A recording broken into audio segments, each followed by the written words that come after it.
the telephone. Ellen looked puzzled. "Who is Heinrich? Where does he go at 5 in the morning?" she asked.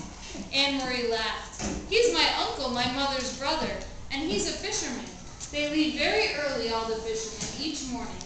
Their boats go out at sunrise."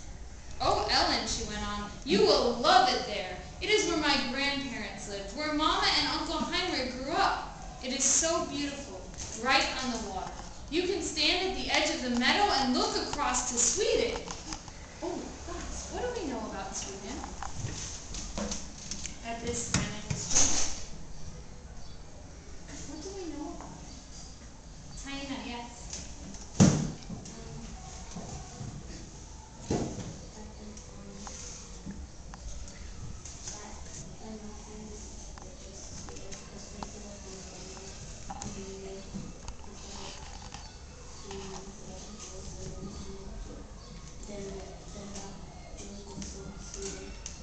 Why would Jews try and escape to Sweden? What do we know about them now?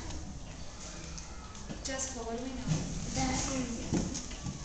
That you see how the other countries were taken over by German soldiers. Sweden was free and they weren't under the control of.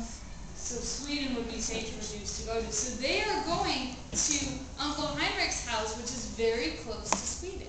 Interesting. Let's keep going. She listened while Papa spoke on the phone to Uncle Heinrich, telling him that Mama and the children were coming for a visit. Ellen had gone into the bathroom and closed the door, and Mama was still in the kitchen, so only Anne-Marie was listening. It was a very puzzling conversation. "So, Heinrich, is the weather good for fishing?" Papa asked cheerfully and listened briefly. Then he continued, "I'm sending Inga to you today with the children, and she will be bringing you a carton of cigarettes." "Yes, just one," he said after a moment. Anne-Marie couldn't hear Uncle Heinrich's words. "But there are a lot of cigarettes available in Copenhagen now, if you know where to look," he went on. "And so there will be others coming to you as well, I'm sure." But it wasn't true. Anne-Marie was quite certain that it wasn't true. Cigarettes were the thing that Papa missed the way Mama missed coffee. He complained often. He had complained only yesterday that there were no cigarettes in the stores. "The men in his office," he said, making a face, "smoked almost anything. Sometimes dried weeds rolled in a paper, and the smell was terrible." Why was Papa speaking that way? Almost as if he were speaking in code. What was Mama really taking to Uncle Heinrich? Then she knew. It was Ellen. Why would Papa not just say, "Hey, I'm taking you, Inga and Anne-Marie and her friend Ellen are coming up"? Why wouldn't she say that? That's what we would say if I was going to my uncle's house with my family. But, they get on the phone, they say, "These are the people who are coming," right? So why?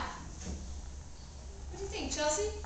I'm thinking that they probably will think their father is probably not saying that it's Ellen because if the Nazis get in control of the phones and things, they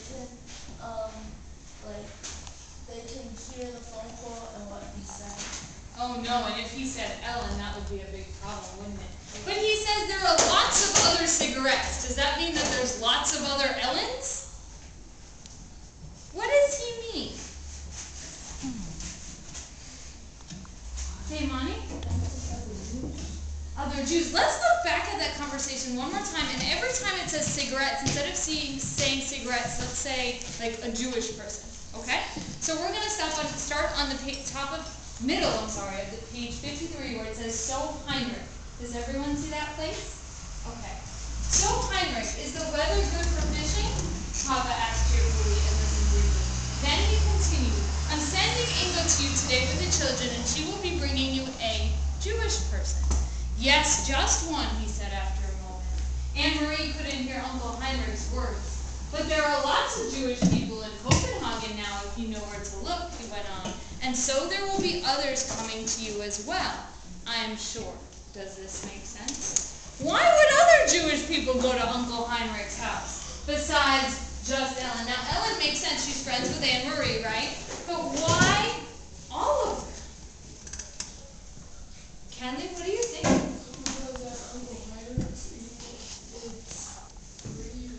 It's not free at Uncle Heinrich's. Uncle Heinrich's is still in Denmark. But what is it close to that's free?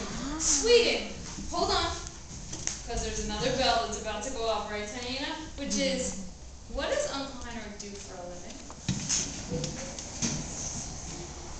Gianna? He's a fisherman. So And hold on. What do we know about how Jews escaped from Denmark to Sweden? Take that next step. How did they get there? Dante?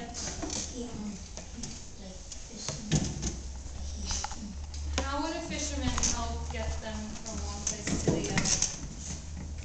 Kiara? by going on the boat. By going on a boat, right? Because remember that map of Denmark and Sweden that we looked at? There's a gap between them and there's water in between, right? So, what kind of prediction can we make about what's going to happen with Ellen and Ellen's family? And what do you think? Why are they really going up to Uncle Heinrich's, do you think? Oh my goodness, please control that to us. Adriana, yes. And the family went to Uncle Heinrich. Heinrich. What you say? Heinrich. What you say? Say it. Heinrich. Yeah. And what you say? And they're already in Sweden looking, waiting till Ellen comes and says, maybe Uncle H. Visiting Ellen and her mom. I don't know if Chrissy's one. Making sure that Ellen gets there safely. And then when they get there, they probably maybe they'll stay for 2 weeks, making sure that nothing happens, right? And then they'll leave. So you're saying that maybe they're going up there so that Uncle Heinrich can take Ellen across to Sweden and make sure that she's safe? Interesting thought. I wonder if that's really going to happen. Wow, that could be dangerous, couldn't it? Wow. Okay, here's what I want you to do. We're going to put our books to the side. I want you to keep that thought in your mind, and we'll come back to this later this evening. Just put your books to the side.